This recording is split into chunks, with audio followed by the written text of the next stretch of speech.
سوري. هذا ما ذكرته مصادر للميادين كانت قد أشارت إلى دوي انفجار كبير في المنطقة. ومن بنياس ينضم إلينا الصحفي بلال أصليطن للمزيد من المعلومات. إذن بلال، ما هي المعلومات الجديدة المتوفرة لديك حول هذه الحادثة؟ تماما، في حوالي الساعة 11:15 تماما رصدت دفاعات جوية سورية منطقة بالتجسس يطير قبالة منطقة سهم البحر في بانياس. هي منطقة تماما على الشاطئ. على الفور ضباط جوية سورية استهدفت المنطقة وقصدوا في البحر. فيما بعد توجهت الزوارق البحرية وسحبت الحطام، وهو الآن على الشاطئ تماما. يوجد مقطع عسكرية بجوار هذا المكان. نعم.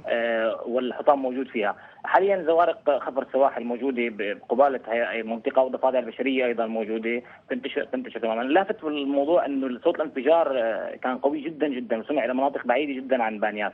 نعم. حتى الآن هوية المنطقة مجهولة، حتى الآن غير معروفة. لكن يعني لم يعرف من أين أتى بعد؟ لا غير معروف تماما نهائيا. طب ماذا وجدوا داخل المنطاد؟ حتى الآن المصادر العسكرية لم تدلج أي تصريح ولم تتحدث، حتى ممنوع الدخول إلى أي أحد إلى النقاط العسكرية كما تعرفين في سوريا.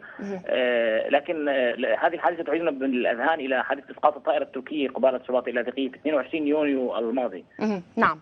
بلال أصليطن، صحفي، كنت معنا من بانياس مباشرة عبر الهاتف. شكرا جزيلا لك.